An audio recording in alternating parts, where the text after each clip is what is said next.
प्रभात बच्चों में आपकी हिंदी अध्यापिका और आज हम हिंदी का पाठ 28 शुरू करने जा रहे हैं जिसका संवाद लेखन। चलिए शुरू करते हैं पाठ 28 संवाद लेखन, जिसे अंग्रेजी में कहते हैं डायलॉग राइटिंग। संवाद का अर्थ है बातचीत या वार्तालाप। जब दो या दो से अधिक व्यक्ति किसी विषय पर बातचीत करते हैं तो वह बातचीत संवाद कहलाती है, किंतु जब उस बातचीत को लिपिबद्ध कर लिया जाता है तो वह संवाद लेखन कहलाता है। बातचीत करते समय हम संवादों का प्रयोग करते हैं। वार्तालाप को आकर्षक और प्रभावशाली बनाने में संवादों का बड़ा महत्व है। जैसे कि चार लोग, दो या दो से अधिक लोग आपस में बातचीत कर रहे हैं तो एक दूसरे का उत्तर एक के बाद दे रहे हैं। मैंने बात की, फिर मुझे उसका उत्तर आया। इसी प्रकार संवाद होता है। संवाद की तरह संवाद लेखन होता है, परंतु संवाद क्या होता है आपका मौखिक रूप से होता है, ये लिखित रूप से होता है। जो लेखन है ये लिखित रूप से होता है। ठीक है, बातचीत करते समय हम संवादों का प्रयोग करते हैं। इस तरह से ये क्या है, बहुत ज्यादा लिखित रूप में होता है। तो क्या होता है, जब हम उसको पढ़ते हैं तो लिखित रूप में बहुत ज्यादा आकर्षक प्रभावशाली लगता है। संवाद लेखन करते समय निम्नलिखित बातों का ध्यान रखना चाहिए। निम्नलिखित बात संवाद लेखन करते समय निम्नलिखित बातों का ध्यान रखना चाहिए। नंबर 1, संवाद संक्षिप्त और प्रभावशाली हो। संवादों की भाषा सरल हो। संवाद रोचक और चुस्त हो। संवाद पात्रानुकूल और स्वाभाविक हो। संवाद विषय को गति देने वाले हो। तो इस प्रकार संक्षिप्त हो, प्रभावशाली, ऐसा नहीं। संवाद क्या है, अपनी अपनी बातों को छोटा करके लिखें। जितने भी उसमें पात्र होंगे सभी पात्र अपनी बात को लिखेंगे। उसमें कुछ मुहावरा, इस तरह से इस भाषा को और प्रभावशाली बनाने के लिए इस तरह से आप वाक्यांश का प्रयोग कर सकते हैं, है ना। और सरल होनी चाहिए, रोचक होनी चाहिए, पढ़ने वाले को मजा आया। ठीक है। और संवाद जो पात्रानुकूल यानी जो पात्र उनके अनुसार होनी चाहिए, स्वाभाविक होनी चाहिए और उसमें गति होनी चाहिए, एक लय होनी चाहिए। ठीक है, चलिए तो देखिए उदाहरण के तौर पर संवाद पर्यावरण पर सूरज और मानव में संवाद, सूर्य और मानव में संवाद हो रहा है, इसको दिखाया जाए रोचक रूप से। देखिए सूरज कहता है, भाई मनुष्य पेड़ पौधों को क्यों काटता जा रहा है। मानव कहता है, खेती के लिए अधिक भूमि चाहिए इसलिए मनुष्य जंगलों को काट कर खेतों में बदल रहा है। सूरज कहता है, खेती के लिए जंगलों को काटने की जरूरत क्यों हुई। मानव ने उत्तर दिया, अब जनसंख्या में लगातार वृद्धि हो रही है, बढ़ी हुई आबादी के लिए अधिक अनाज चाहिए, इसलिए खेत भी अधिक चाहिए। सूरज कहता है, पेड़ पौधों को कटने से हमारी समस्याएं बढ़ रही है। सूरज ने फिर उत्तर दिया, सूरज फिर कहता है, पेड़ पौधों के कटने से हमारी समस्याएं बढ़ रही है। मानव उत्तर देता है, तुम ठीक कह रहे हो, हरे भरे पेड़ पौधों से वायु शुद्ध होती है ना, होती रहती है। पेड़ के सभी हिस्सों का किसी ना किसी रूप में प्रयोग होता है, इसलिए वनों और पेड़ पौधों का घटना मनुष्य के लिए हानिकारक है। सूरज ने फिर कहा, फिर मनुष्य अपना भला क्यों नहीं सोच रहा। मानव कहता है, धीरे धीरे मनुष्य समझ रहा है, इसलिए पेड़ पौधों को लगाकर हरियाली बढ़ाने पर जोर दिया जा रहा है। इसी में सभी प्राणियों की भलाई है। तो सूरज और मानव के बीच में जो बात हो रही है उसको बहुत रोचक और गति दी गई है, जिसे पढ़ने में बहुत मजा आया। रोचक रूप से, प्रभावशाली रूप से, एक गति, एक लय के रूप में आपस में ये बातचीत को लिखित रूप में यहाँ पर दिखाया गया है सूरज और मानव के। अब देखिए अगला, पढ़ाई को लेकर पिता व पुत्र में संवाद। पिताजी ने कहा, राम क्या तुमने अपना परीक्षा परिणाम देखा। गत वर्ष की तुलना में इस बार तुम्हारे अंक बहुत कम आए हैं।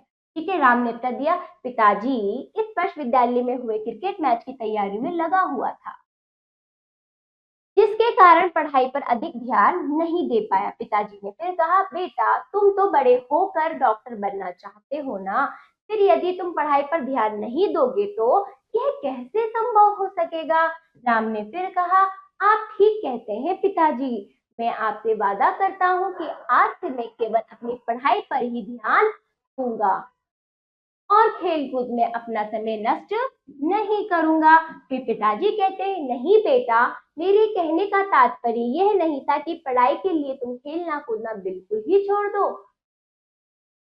राम ने कहा, तो पिताजी आप ही बताइए, अपने जीवन के लक्ष्य को मैं किस प्रकार पूरा करूंगा। पिताजी कहते हैं, बेटा इसके लिए तुम अपनी पढ़ाई पर विशेष ध्यान दो, यानी कि पढ़ाई पर ज्यादा ध्यान दो, पर साथ ही अपने शरीर को स्वस्थ रखने के लिए कुछ समय निकालकर खेल कूद में भी भाग लो।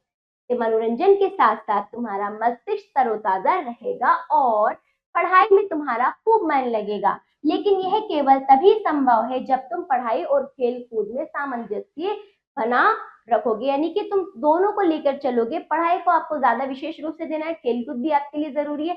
दोनों में क्या रखना है आपको, सामंजस्य बना। राम कहता है किंतु पिताजी ये सब मैं कैसे कर पाऊंगा। पिताजी ने कहा इसके लिए सबसे पहले तुम एक समय सारणी बनाओ और उसी के अनुसार काम करो, है ना। एक शेड्यूल बनाओ अपना, एक टाइमिंग अपना सेट करो। इस तरह से ऐसा करके ही तुम अपने लक्ष्य को प्राप्त कर सकते हो। राम ने कहा ठीक है पिताजी, आपने जैसा कहा आज मैं वैसा ही करूंगा। बतौर बच्चों यहाँ पर दो लोग बातें नहीं कर रहे, लेकिन लिखित रूप में जब हम उसको रोचक रूप से देख रहे हैं, पढ़ रहे हैं, तो ऐसा लग रहा है दो लोग बातें कर रहे हैं, जैसे एक जादू सा है कि दो लोग हैं और बातें कर रहे हैं।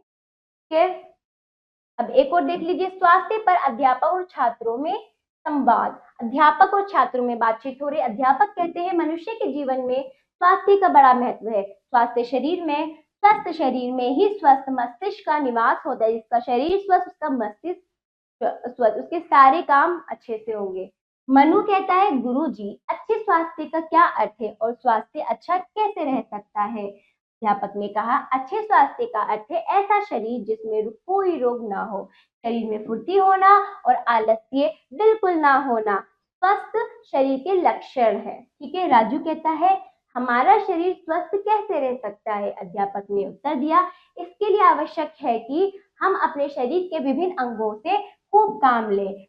अध्यापक ने राजू के उत्तर का जवाब देते हुए कहा इसके लिए आवश्यक है कि हम अपने शरीर के विभिन्न अंगों से खूब काम लें। प्रकृति का नियम है कि जिस अंग से जितना काम लिया जाता है उसकी उतनी ही शक्ति बढ़ती है। इसके विपरीत जिन अंगों से कम काम मतलब लिया जाता है वे बिल्कुल शिथिल हो जाते हैं।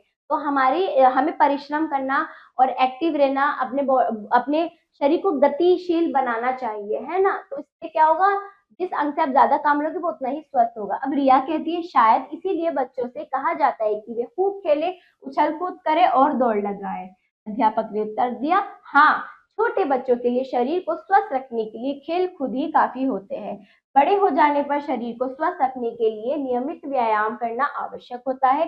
गलत या आवश्यकता से अधिक व्यायाम करने से हानि भी हो सकती है। तो हर चीज क्या होता है, हर चीज का एक लिमिट होता है और हर एक चीज का हिसाब किताब होता है। जरूरी है करना, लेकिन हद से ज्यादा कोई भी चीज नुकसान दे सकती है। ये पाठ समाप्त हुआ। पुनरावृत्ति कीजिए। संवाद का अर्थ है बातचीत या वार्तालाप। दूसरा देखिए, जब बातचीत या वार्तालाप को लिपिबद्ध कर दिया जाता है तो वह संवाद लेखन कहलाता है। उसी बातचीत वार्तालाप को लिखित रूप दे दिया जाता है। संवाद की भाषा रोचक, चुस्त तथा सरल होनी चाहिए। ठीक है, तो ये पाठ समाप्त हुआ। आओ करें अभ्यास। तो इन विषयों पर आपको लिखना है संवाद लेखन। निम्नलिखित विषयों पर संवाद लेखन लिखिए। पहला, वार्षिक खेलकूद प्रतियोगिता के विषय में दो मित्रों के बीच संवाद। पब्लिक स्कूल में प्रवेश की समस्या पर दो अभिभावकों के बीच में संवाद। बढ़ती महंगाई पर तीन महिलाओं के बीच संवाद। पर्यावरण प्रदूषण पर अध्यापक व छात्रों के बीच संवाद। पांचवा, लाल किला देखकर लौटे पिता व पुत्र के बीच संवाद। तो जब बच्चों संवाद लिखेंगे ना, तो अपने आप को वहां रखकर समझते हुए अपने अपने कल्पनाओं के अनुसार उसे लिखेंगे, या फिर इनमें से आपके जीवन में जो भी हुआ है इन्हीं विषयों पर, तो आप उसमें अपने ऊपर संवाद बना सकते हैं। ठीक है, किसी का भी नाम पात्र वहां पर लिखकर संवाद बनेंगे। इससे क्या होगा, आपका अभ्यास अच्छे से होगा, आपकी भाषा में पकड़ होगी से, है ना। तो ये क्या होगा, आपके अंदर एक, आपकी भाषा में एक लचीलापन आएगा। आप अपनी अपनी हिंदी भाषा को लेकर बहुत क्या हो जाओगे, अच्छी आप में वो क्षमता होगी सोचने, कल्पनाओं करने की। आप जब वो अभ्यास अच्छे से, बाकी अभ्यास हर एक पार्ट में दिया जाता है। मिलते हैं अगले पार्ट पर।